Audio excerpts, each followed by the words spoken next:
The fifth episode in the series is named Red Shoes. A group of high school girls is discussing the theme for their next sleepover in between the classes. A student named Hai Su doesn't appear to be interested in the conversation. While conversing, the girls also bring up the topic about their classmate Jin Jiyoung. Her name attracts Hai Su's interest and she listens to the girls attentively. It turns out that Jin Jiyoung recently passed away in an unfortunate accident. Rumors say that when she was rushed to the hospital, the lower half of her body was missing. The girls are saddened by the death, but Hai Su seems uncomfortable about the topic. Following that, their homeroom teacher returns to the class. She too brings up the topic of Jin Jiyoung's death and asks the students to not be sad because it was just an accident. They are requested to not talk too much when the police interrogate them about the incident. The teacher then asks everyone if they have deleted all the messages from Jin Jiyoung and from their class group chat.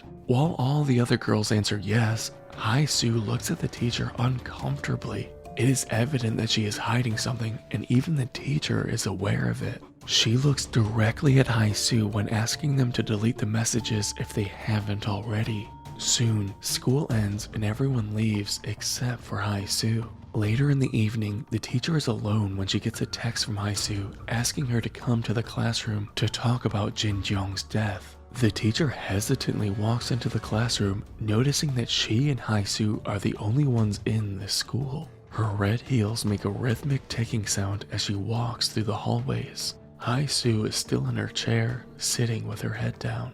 Since it is darker than usual, the teacher switches the lights on, but the power is out. She walks to Hai Su, who doesn't respond when called. The teacher realizes she feels bad about her friend's death and tells her that it was inevitable. When Hai Su still doesn't reply, the teacher gets worried. However, then she hears a noise from under the table. On bending down to take a look, the teacher is horrified. Hai Su has blood dripping down her leg and all over the floor. But the teacher is more shocked when she looks at Hai Su's face and realizes she is actually Jin Jiyoung. She gasps in terror as the girl shows her that her lower body is separated from her upper body. The ghost claims that Hai Su's legs don't fit her and asks the teacher to lend her legs. It is clear that Jin Jiyoung presumably died because of the teacher and Hai Su. Hence, she has returned to take revenge. She has already killed Hai Su and stolen her legs, but they do not fit, therefore now she wants the teacher's legs. The screen suddenly goes black and a loud scream is heard in the background. In the last scene, we see Jin Jiyoung walking down the hallway with her new pair of legs. She struggles to move properly because the legs still don't seem to fit. The next episode in the series is called Dimension. In the opening scene, two policemen are looking at CCTV footage of a young man in an elevator. The man hears a loud noise and drops to the ground. Seconds later, he repeatedly hits his head to the wall and kills himself. The manager of the building says that the video was taken yesterday. However, the dead body is several months old and mutilated. The policemen are left baffled at the strange case. J. Phil is one of the detectives assigned to the case. He is informed about an article that a missing boy has posted online. The article talks about interdimensional travel through an elevator and provides step-by-step ways to do it. The detectives do not believe in such a phenomenon, but J. Phil still decides to try it. In the article, it is said that traveling to another dimension is only possible between 2 to 4 a.m. Moreover, it should be done alone to get the best results. Hence, when it turns dark, J. Phil returns to the building and enters the elevator. Like the article has suggested, he presses the numbers sequentially. The elevator goes to the second floor, but nothing happens. J. Phil peeks outside to make sure he is still in the same place. Following that, he presses the button to the 10th floor as the article suggests. However, nothing happens even then. By now, he has started to believe that it is a hoax, but he still wants to complete the process just to be sure. Next, he reaches the 4th floor. When the doors open this time, everything outside has turned black. J. Phil panics, but is too scared to go out. Suddenly, another set of elevator doors appears in front of him. It opens and reveals J-Phil inside. Both of them retreat in shock when the door closes again. It is almost as if he just met himself from another dimension. He tries to calm down and return to the ground floor. However, when he goes to press the button, a hand appears beside his hand, even though he is alone in the elevator. He freaks out and looks around the empty elevator to figure out what just happened. When the doors open the next time, a woman appears beside him. She is turning her back towards J-Phil, making him more confused. She timidly asks him to press the button to the first floor. When she is about to leave,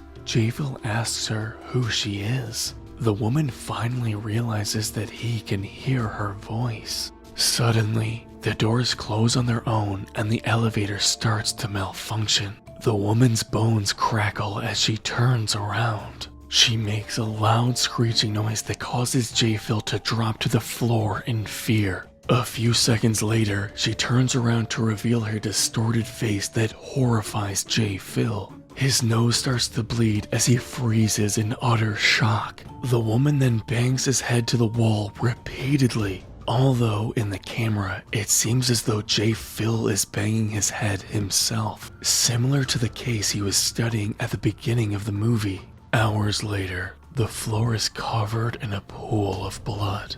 J-Phil is long dead, but the woman is still continuously hitting his head to the wall. Suddenly, the elevator reaches the first floor and the doors open. J-Phil and his co-worker stand outside looking at a mutilated body. The man comments that the corpse's clothes look like J-Phil's, but since the body has decayed, they do not realize he is J-Phil from a different dimension. In the last scene, we see two schoolgirls entering the elevator, hoping to enter a new dimension. The 7th episode is called Threshold. At the beginning of the episode, we are introduced to a family of 3. The son is playing in his room when his parents ask him to come outside. He trips on a door sill and falls to the floor.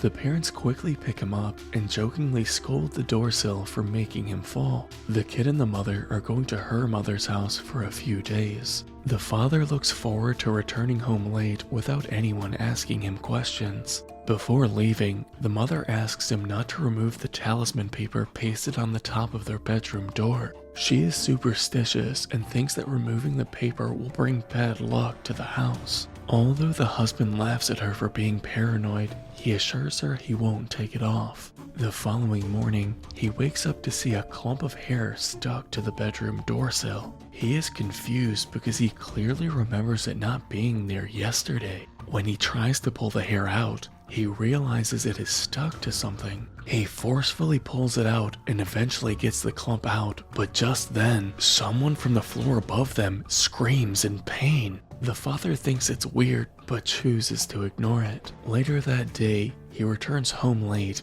and drunk. He sees the talisman and removes it while cursing his wife for being old-fashioned. Following that, he gets on the bed and falls asleep. Sometime later, blood starts coming out of the door sill and spreading on the floor. Then, a mutilated foot crawls out of a cupboard on its own. From the other side of the room, a hand emerges. It climbs on the top of the ceiling and bleeds right above the father. When the drop of blood falls on his cheek, he realizes that he isn't alone. He freaks out after seeing the hand moving by his bed and falls to the floor. But the torture doesn't stop there. All of a sudden, the hands and legs join to give rise to a gruesome figure forming in front of his eyes. The creature approaches the father and he shakes in fear, begging for his life. With the last screech, it attacks the man, ending his life. The following morning,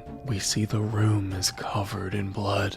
A clump of hair is on the floor by his dead body. He also has claw marks on his face from the attack. The last story of the series is called Birth.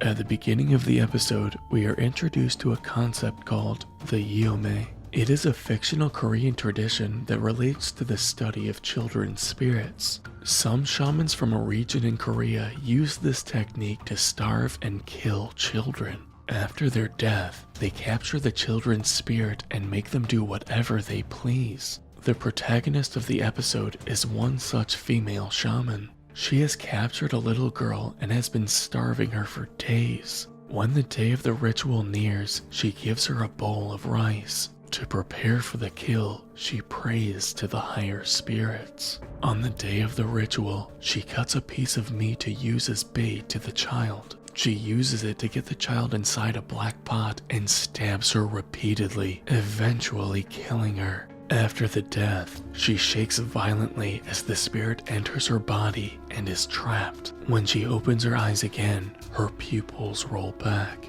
The pot is then filled with salt that turns black on itself. In the following scene, the woman is in a field outside her house. She puts a wooden box in a pit and opens it to reveal a pair of cut-off feet.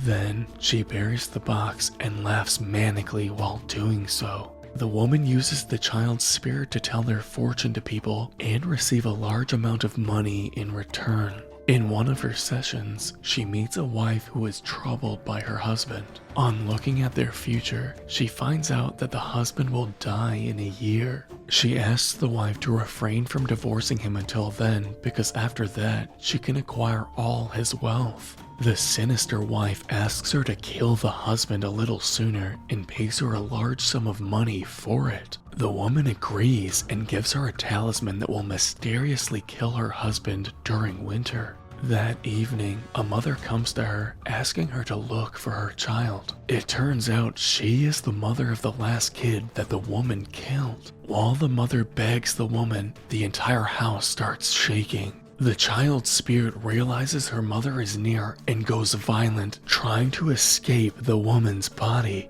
On looking closely, we see someone trapped inside her eyes. The woman asks the mother to go away and curses her repeatedly. When she refuses to leave, the woman has to push her out. All of a sudden, her voice cracks and becomes childlike. At night, she wakes up to the noise of utensils falling. She quickly rushes to the shrine only to see that the room is trashed. She prays to the higher spirits to help her, but her prayers go in vain. Her body moves involuntarily as she struggles to get up. A child from inside her body wants to come out through her stomach. She tries to stop it, but the infant tears her stomach apart and steps outside. It has a distorted face and body. In the last scene, we see that the mother from earlier has committed suicide by hanging from a tree right above where her child's feet were buried.